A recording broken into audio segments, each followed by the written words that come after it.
Welcome back to On the Clock, our show about making the moments matter. I'm your host, Elisa Gums. Today, we're chatting about minding your mental health with Venice Garner Moore, a certified therapist, mental health specialist, and the owner, along with her husband, of a private practice called Embrace Your Difference. Venice, we're so excited to have you here on the Clock. How are you today? I am great, Elisa. Thank you so much for having me today. I'm excited to talk with you. You have 2 decades of experience in the mental health space. How did you come to devote your professional life to this field? I can honestly say that I know now that it's a part of my purpose. I am originally from New York. I grew up in the Bronx, in the South Bronx, and my mom frequently had to go through a lot of different challenges, and we had to visit social service offices quite frequently when I was a child. I noticed that some of the service that she received and the people that she had to deal with didn't really have as much empathy. Some of them weren't really as pleasant. And in addition to that, I went through a lot of different challenges in high school, in which the people who could have been a support to me, like my guidance counselor and social worker, somewhat pushed me away and, told me that I really would not amount to something. And that turned into my motivation. And I knew that I wanted to be someone who would be a support to others and have a huge impact in their lives in a positive way. You've said that your life's passion is helping others find and sustain holistic wellness. How would you define holistic wellness? hmm I look at it as really being in a place where you're supporting yourself or the people that you serve with helping them with their mind, body, and spirit. It's not all mental, but it's all connected. It's all connected. So even if there are physical ailments that someone could be having challenges with, truth be told, it's really also connected to their mental health, and even their spiritual well-being, if that's something that resonates with you. Yeah. I think that's such an important point to make because when we hear wellness nowadays, like it sort of takes on this whole other thing. It's like about going to the spa or, things that are nice, but not Right. necessarily like what we mean when we think of our overall wellness. And so Right. often for our community, people focus on like the physical things that might affect us when, you're right, they're connected in ways that most people don't realize. Exactly. Thank you for saying that because a lot of people ask me, especially with the work that I do and even, my most recent book that I wrote about self-care, people ask what is self-care? And initially a lot of people think, of course, it's going to the spa, of course it's getting your nails done, which again, like you mentioned, we love. Who would not love that? However, self-care is truly like doing your inner work to get to a place that, you have a place of peace and a place of freedom and a place of unrestrictiveness and heaviness, So, of course, in addition to the other things that could be external, self care for me, I look at it as an internal inner work. Yeah. I think inner work is one of those terms also that like a lot of people don't necessarily understand. Like it's so important. So if you could just talk someone through like what inner work is or what some examples of inner work are when you say it's so important to do the inner work. Right. So, firstly, the first part of inner work is awareness, being aware of whatever it is that you have gone through and how it could have impacted you. A lot of times we might hear of individuals accepting, like, this is just how I am, when it comes to any kind of ways of being, right? However, the inner work, I look at it as the healing that needs to take place so that you can get to a place of peace, a place of wholeness, and a place of acceptance of yourself. So when I speak with my clients or others about inner work and healing, I look at it as one of my mentors used to say the triple A's, and that is awareness, acknowledgement, and then acceptance. So Mm. the inner work is really like peeling, not even a banana peel, because we can do that in about 2 seconds. The inner work is really like peeling like polio string cheese or something. Like there's layers to it. And honestly, as you continue to evolve and you get to a place where you truly know your deepest inner self, you recognize that the work continues. There's just layers to it. I love the visual that comes with peeling string cheese. Like, I'm never Right. gonna forget that for the rest of my life. Be like, the inner work because it Yes. keeps going, and some of those pieces are thin and some are thick, some don't Right. come off the way you want them to. Like, it's such a Absolutely. good analogy. Thanks. Yes, I use it all the time because it's true. You're never done really, but you get to a place where you're peeling and you're like, okay, it gets easier as you learn how to do it, but it's truly something that takes time. When we think of physical health, there are all like preventive and maintenance things that we're all familiar with. Like, we know we should all go get an annual checkup, or we should get certain screenings for certain diseases at certain ages. When it comes to mental health, is there some kind of check in with ourselves that we should be doing to make sure that we are healthy mentally? hmm I think paying attention to one, your stress level, Mm. it's really, again, I know you're going to hear me say this a lot, but awareness, like paying attention to your stress level, paying attention to even the littlest things that could seem like um, big things if you really think about it, like if your hair is falling out, you know, if you are easily frustrated, if you've gone through losing a loved one or a big life transition. That's considered grief, whether you're losing someone in the physical realm, or if you've lost a part of your life, yourself, your job, moving from place to place. Like, all of those are life stressors that we go through normally every day in society.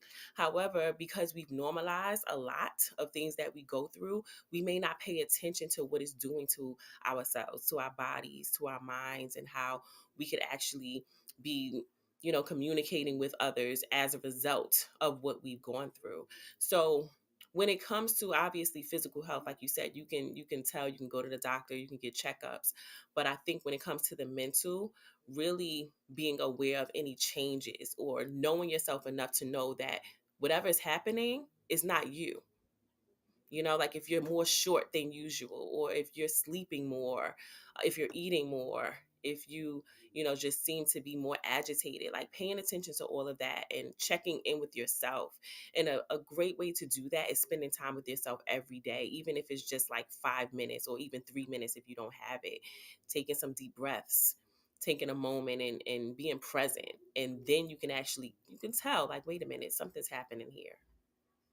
You mentioned your stress levels, and I want to go back to that for a second because I think especially Black women, we carry so much stress and we're not even always aware of it. Like, I know that I'll just be like, yeah, okay, I'm stressed. I have a stressful job. Like, it is what it is, without realizing like exactly how much stress I'm under, or when I'm feeling particularly stressed, or how it's affecting me. So for people who are just sort of used to like carrying the world on their shoulders all the time, as Black women are, what are some of the signs that they are stressed?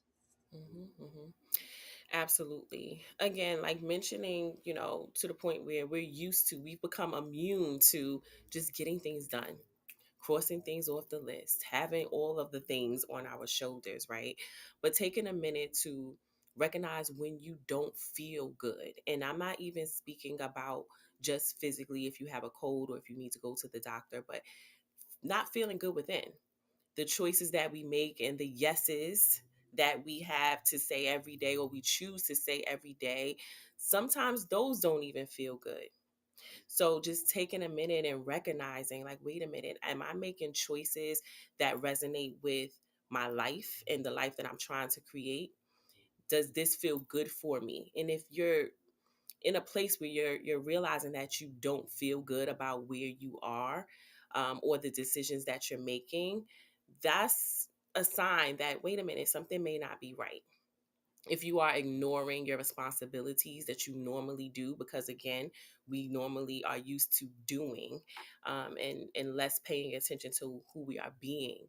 So paying attention to just the normal activities and how it could be affecting you, then you can realize that there are some changes that could be happening internally. Yeah. I want to underscore that for people who are listening, to take a break from what you are doing to spend some time thinking about how you are being. That's really Absolutely. um that's like a whole word, sis. Thank It you for is. that. The whole hour on that just alone is a big deal, especially from for the inner work perspective, because we take a lot of time doing, and a lot of what we're doing is external. But taking a minute, and when you are able to afford yourself the time to sit with yourself, whether that's meditation, whether that's even for those who are like wives and mothers or have big households, even if you close the door in the bathroom and you're letting the water just run and you're taking a breath, like you're able to take a minute to check in with you. There's so much that can be said about who you are being rather than what you are doing. Yeah. You mentioned the things from our past that might still be affecting us. And so I want to ask you a couple of things about trauma. I know that a lot of times, even when we know that something isn't right, we're not sure why it's not right. Like we're not sure what exactly we're reacting to or what's driving our behavior. What are some ways that we can identify any unresolved trauma that we might have? Hmm. Absolutely. I think, first asking and looking at the way that you grew up, right? Or the things that you could have gone through, whether that's something, with a previous job or a previous relationship, understanding that the things that we normalize could have been trauma. You know, for example, if you've been through a fire, if you've been through being fired at a job, if you've gone through grief, or even if you've watched your loved ones or even your parents go through any kind of domestic situation or any kind of assaults, again, those could have been things that we normalized because it was just a part of our everyday life. But once we become adults, we get to a place where if because it's always a choice, you take the time out to really look at yourself and look at your life, that you actually went through more than one traumatic situation. So, recognizing that some of the everyday things that we could have gone through could have been traumatizing, excuse me, to us, but then also recognizing that they could allow triggers to happen in our everyday lives. And it can allow us to get to a place where we are responding to others in a not so healthy way or not so nice way as a result of the trauma that we went through, known and unknown, known and unknown. Yeah. And And I and know once that's a we lot. I'm not sure if I answered your question because with trauma, No, there's just so much that goes along with it. yeah, you did absolutely. And if there's like, if you want to get deeper into it, we have the time to get deeper Hmm. into it Hmm. because like Hmm. I think that this is so important for our audience as you talk about us normalizing things like Yes. you don't even realize when you're in the middle of it that it's not normal, that it's not how things should be, that it's not necessarily how everyone's experience is, and you don't realize like how you internalize that. I've had friends who have worked in jobs that were sort of toxic, and they were like it wasn't until like months after I left, not the day after I left, but months after I Right. left, that I realized like how much it was affecting me. And Mhm. so if there's anything that you can share with the audience about helping them to identify that, that that's Mhm. worth the time. Absolutely. Thank you. Thank you. Yeah, just understanding again that the things that may have caused us the most discord within our lives could have been a traumatic experience. So I offer that whomever is listening not to minimize the experiences that you went through, because if it was something that made you so upset that it threw off your world, then it more than likely was a traumatic experience. Hmm. And once we've taken a look back and identified that there might be some things from our past that are still adversely affecting us, what are some tools that we can use to start healing ourselves? Great. So, firstly, I like to get people to a place where they are becoming more aware of their patterns and aware of the things that they may not be intentional about. So, one of my favorite phrases is, if it's not intentional, it's habitual. So, Mhm. looking at those habits that you continue to bring into your workplace, bring into your relationship, bring into how you handle things with family, right? So, again, going back to that word awareness. So, once you are aware of what those habits are, what those negative patterns are, and what those traumatic experiences may have been, then you can get to a place where you're able to hopefully make a choice to do the work. And some of those tools could be, one, obviously going to seek out therapy, right, as a support for yourself, but then also gaining the courage to say no to things that don't feel comfortable. That's really a tool. It takes courage for people who are used to just saying yes. um, Another tool is meditation or yoga or some form of exercise that can help you release, because those are forms of release. Exercising is a form of release. So whether that's meditation, yoga, a Zumba class, it helps release any kind of like negative experiences that a person may have temporarily, because it takes consistency as well. Another Yeah. tool I would say is journaling, taking time to journal, taking time to go on a vacation if necessary, and if you can't afford like a long vacation, right? How about taking a day to yourself? Rest could be a tool. We live in a chaotic world, and for some reason people think things are a race, and it's really not. Just taking time for you is the best thing that you can do for you, and that includes rest. Yeah. I appreciate that you gave us so many tools and that you started with therapy, which, Mhm. I'm all for therapy, but there are so many people, especially in our community, who are just not open to that. And so, to hear from a licensed therapist that, even if you're not willing to try therapy, there are tools that, you can access to help it is really important. Definitely. You can definitely, there's so Yeah. many different tools out there, from deep breathing to, sitting out in the sun while you're breathing. That can help you put things into perspective and just taking a moment to think about what is your next move. So, Yeah. and then if you're not open to therapy, like you mentioned, and if you've tried it and maybe you didn't have a good experience, go into a place of realizing that, wait a minute, this just maybe wasn't a good fit. It doesn't mean that therapy's not for me.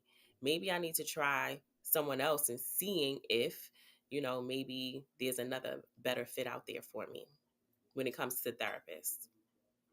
Yeah. I'm going to follow that for a second and ask you, because I know that that is a lot of people's experience. They reach out and either they're not sure what to expect from therapy, so they feel like this ain't it, it ain't working, or they don't have a good fit with their therapist. So for Right. someone who is trying therapy for the first time, what should they expect and what should they look for in a therapist? Right. So, there are different websites out there, firstly, that you can look for a therapist. And a lot of people who may not know, they look at their insurance first, which is a great place to start. You can find a list of therapists through your insurance. But sometimes people may not feel like they have found the best fit through their insurance. So you can go on Psychology Today, or you can go on Therapy for Black Girls. And what I like about those two websites is that they have specialized criteria there for each therapist, where you can read up about them. You can even watch a video on them and looking to see if they have some of the specialties that you're actually looking for. And if you don't know what you're looking for and someone resonates with you just from reading their bio, then trying it. When it comes to expectations, again, when it comes to your life, it can be a little bit uncomfortable at first. So hopefully, you're sitting with a therapist who makes you feel comfortable, and making a decision for yourself first, to understand that what you get out is what you put in. Mm. So a lot of people may come to therapy, and then there's like a long laundry list of things that they are complaining about, but they haven't really opened up. So they really haven't allowed the opportunity for the work to begin. So just keeping that in mind as well, and knowing that if that's something that you want to do, then there is a therapist out there for you, because this is not 30 years ago. There's a big difference, and there's a plethora of different therapists out there with different experiences and expertise. And if you are one who is all for understanding what a client may need, then I'm sure if the therapist doesn't feel like there's a good fit, then they could refer you to someone who may be as well. We as therapists have to take ownership too. Yeah. And also that it takes time. Like it is not a kind Yes. of one and done situation where you show up and you go through that laundry list that you said of things that have been bothering you and then you leave and it's like, okay, all Mhm. done now. Like you're not going to feel better. You're not going to Exactly. have changed your habits and your Yep. patterns to your point Absolutely. after a visit or two. Thank you. Thank you for saying that too. Because again, like we know we live in this chaotic world. We know things are expected to just happen in an instant, but that's just not how therapy works. So you just really truly have to give it some time, like you said, and that's a big deal. You just mentioned that there is a therapist out there for everyone, that it is not 30 years ago. And you and your husband are both therapists. Part of your focus is on people of color. Yes. So, I just want to ask you, I know why, but for the world to know, why do Black therapists matter? Wow.